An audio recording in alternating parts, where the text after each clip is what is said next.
नमस्कार दोस्तों। आइए हम लोग बात करते हैं प्रमुख रूप से एक प्रमुख सब्जेक्ट प्राचीन भारत का इतिहास। और प्राचीन भारत के इतिहास में हम लोग बात करेंगे कुछ महत्वपूर्ण टॉपिक। क्योंकि हम लोग पिछले क्लास में देखे थे कि जो मौर्य साम्राज्य है, जब मौर्य साम्राज्य का पतन हो गया तो आपने देखा था कि दो प्रकार के राजवंश, जैसे कि एक देशी शासक शुंग वंश, कर्ण वंश, ठीक उसी प्रकार एक नए राजवंश सातवाहन वंश, फिर विदेशी शासक के रूप में आपने देखा है हिंद यूनानी। ठीक है, ऐसे तमाम प्रकार की शासन की व्यवस्था जो है बनी। ठीक है, तो उसी प्रकार हम लोग बात करेंगे देशी शासक के रूप में। आज प्रमुख रूप से हम लोग चर्चा करेंगे सातवाहन वंश के बारे में, क्योंकि हमने पिछले क्लास में बताया था एक बेहद इंपॉर्टेंट वंश है मौर्य साम्राज्य के बाद। देखिए, सातवाहन वंश की उत्पत्ति के बारे में बहुत ही, अगर इनकी सोर्स की बात किया जाए तो उसकी कमी है, जानकारी का भी कमी है, अज्ञात है।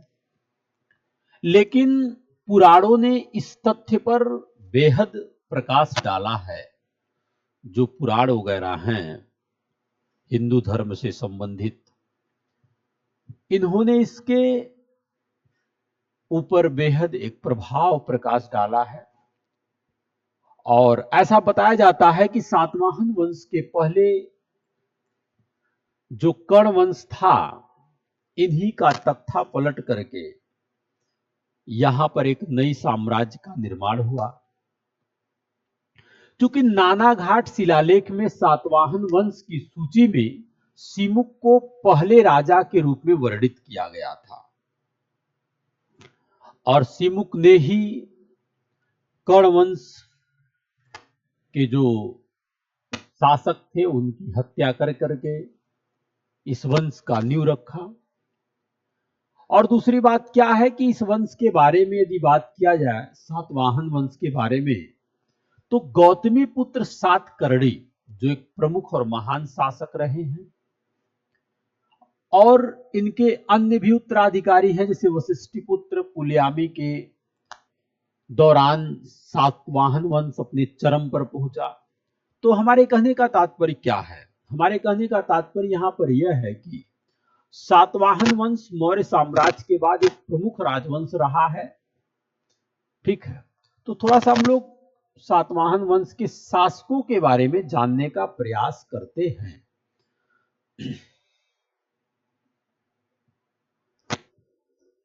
सातवाहन वंश के बारे में हमने आपको बताया कि सिमुक ने इसकी स्थापना किया था, और इस वंश की जो एक बड़े पैमाने पर फैलाव है, विस्तृत है, वह आप देखेंगे कि मुख्य रूप से दक्षिण भारत, गोदावरी नदी के तट, ऐसे क्षेत्रों में रहा है। तो सातवाहन वंश की स्थापना राजा सिमुक ने की थी, ये बात आपको हमने बताया। इसके बाद आप देखेंगे अन्य भी शासक हुए, जैसे सातकर्णी प्रथम, ठीक है, फिर हॉल, फिर गौतमी पुत्र सातकर्णी जो कि एक महान शासक हुआ। तो सातकर्णी प्रथम, इन्हें सातकर्णी के नाम से भी जाना जाता था। इन्हें दक्षिणापथ के भगवान के रूप में भी माना जाता था। असल में यह जो फैक्ट है यह बहुत इंपॉर्टेंट है क्वेश्चन के दृष्टि से, क्योंकि सातकर्णी प्रथम में जो यह इन्हें दक्षिणापथ के भगवान के रूप में जाना जाता था। दूसरी बात, सातकर्णी प्रथम ने अश्वमेध और राजसूय यज्ञ किए थे। यह भी एक डेटा है, फैक्चुअल डेटा है जो बेहद इंपॉर्टेंट है कि सातकर्णी प्रथम जो सातवाहन वंश का एक राजा था सिमुक के बाद, इनकी विशेषता यह है कि इन्होंने अश्वमेध यज्ञ और राजसूय यज्ञ किए थे। इन्होंने मालवा और नर्मदा घाटी तक अपने साम्राज्य का विस्तार भी किए थे। मालवा और नर्मदा नदी घाटी तक अपने क्षेत्र का विस्तार किए थे। इसके बाद बात आती है सातवाहन वंश में जो शासक हैं हॉल। हॉल के बारे में क्या बात आती है? यह सातवाहन वंश के एक महान राजाओं में माना जाता है और चूंकि गाथा सप्तशती या सप्तशई नामक एक प्रेम ग्रंथ लिखने के लिए हॉल को जाना जाता है। जो सातवाहन वंश का राजा हॉल है, इनको गाथा सप्तशती या सप्तशई नामक ग्रंथ, जो कि एक प्रेम ग्रंथ है, इस ग्रंथ के लिखने की वजह से ही जाना जाता है हॉल को।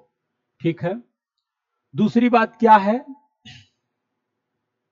चूंकि इसी ग्रंथ में लीलावती से संबंधित जो कहानी है वह मिलता है, एवं इसके बाद यदि सातवाहन वंश के एक महान शासक की बात किया जाए तो वह है गौतमी पुत्र सातकर्णी। ठीक है। जो कि एक बेहद महत्वपूर्ण शासक रहे हैं। ऐसा इसलिए क्योंकि आप जान रहे हैं, जब ब्राह्मण धर्म की जो परंपरा थी वह धीरे धीरे भारत से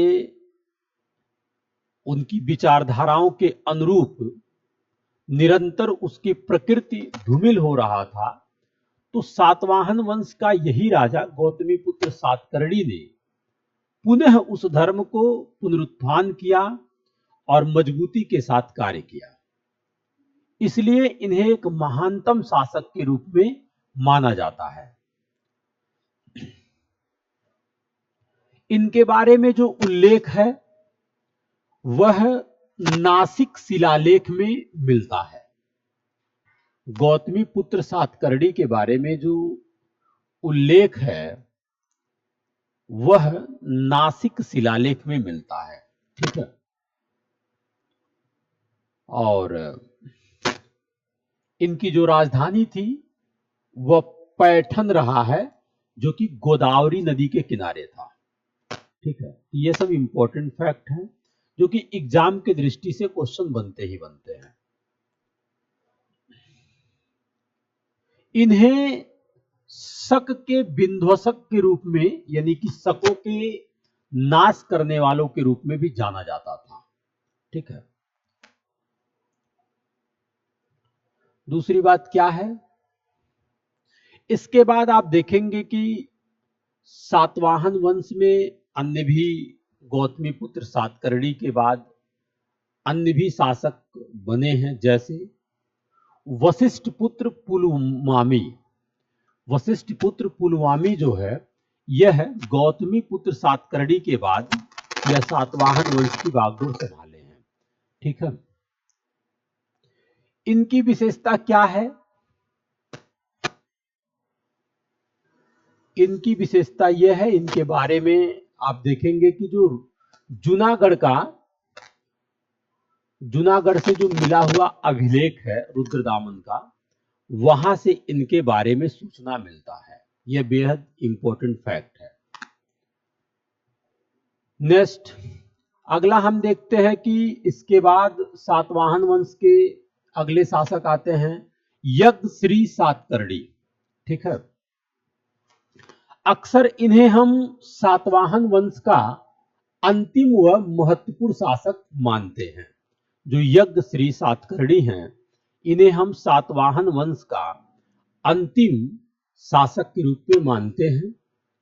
और इन्होंने जो एक सातवाहन साम्राज्य का विस्तार था उसको बढ़ाया और शकों को भी हराया इन्होंने। ठीक है। तो यह सातवाहन वंश के अंतिम जो है शासक रहे हैं। इसके बाद हम लोग बात करते हैं सातवाहन साम्राज्य के प्रशासन के बारे में। सातवाहन वंश के प्रशासन के बारे में। जैसा कि आप जानते हैं कि आपने देखा होगा कि जो एक मौर्य एम्पायर है, मौर्य साम्राज्य पूरी तरीके से धर्म पर आधारित नहीं था। लेकिन आप जब सातवाहन साम्राज्य की बात करते हैं तो सातवाहन साम्राज्य की जो प्रशासन व्यवस्था है वह पूरी तरीके से धर्म शास्त्रों पर आधारित थी। ऐसा इसलिए क्योंकि आप जानते हैं कि मौर्य साम्राज्य के पतन के बाद धीरे धीरे भारत में वैदिक धर्म की जो स्थिति है वह भी धीरे धीरे धूमिल हो रहा था।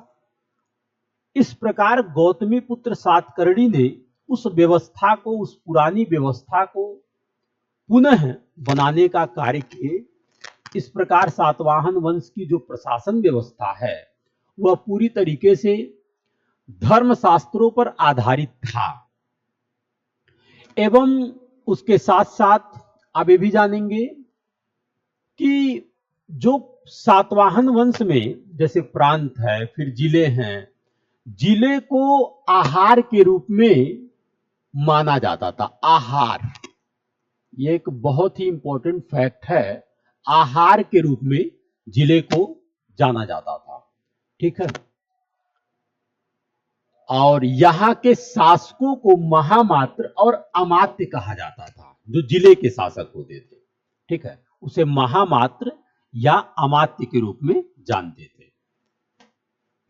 इसके साथ साथ प्रांतों के राज्यपाल को सेनापति कहा जाता था। जो प्रांतों के राज्यपाल हैं उसे सेनापति के रूप में माना जाता था। और सातवाहन वंश की सैन्य इकाई में 9 रथ, 25 घोड़े और 45 घुड़सवार होते थे। यानी कि हम मौर्य साम्राज्य से तो तुलना नहीं कर सकते हैं, लेकिन इतना जरूर सत्य है कि जिस प्रकार मौर्यों के बाद मौर्योत्तर काल की शुरुआत होती है उसमें इन राजवंशों की एक महत्वपूर्ण भूमिका है। क्योंकि आप देखेंगे कि जो समानांतर शासन काल की व्यवस्थाएं हैं, चाहे हिंद यूनानी का हो, चाहे कुषाण वंश का हो, ठीक है, चाहे शक पल्लव का हो विदेशी शासक के रूप में, तो उन्हें भारत में एक मजबूत साम्राज्य बनाने से अगर कोई राजवंश रोका है तो यही छोटे छोटे साम्राज्य हैं जो रोकने का कार्य किए हैं। क्योंकि आप देखते हैं सातवाहन वंश के पतन के बाद इस पूरे भूभाग पर एक नए राजवंश का उत्पत्ति होता है जिसे हम गुप्त वंश के रूप में जानते हैं। तो इस प्रकार इन राजवंशों का एक बेहद और बहुत ही महत्व रहा है।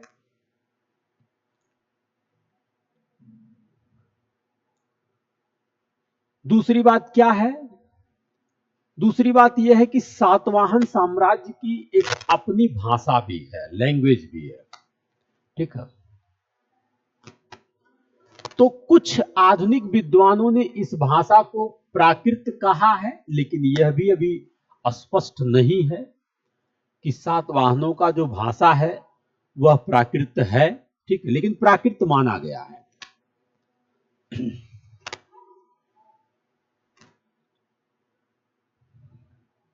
वास्तुकला के दृष्टि से सातवाहन काल के दौरान जो अमरावती स्तूप, जो कि एक मूर्ति कला है, उस समय का एक प्रमुख आर्किटेक्चर है। तो इस प्रकार वास्तुकला की भी दृष्टि से सातवाहन वंश का एक बेहद महत्व है। जैसे तमाम प्रकार के गुफाओं का निर्माण हुआ है, ठीक है। इसके साथ साथ आप देखेंगे कार्ले चैत्य की मूर्ति कला, ये भी सातवाहन वंश की ही विशेषता है आर्किटेक्चर के रूप में।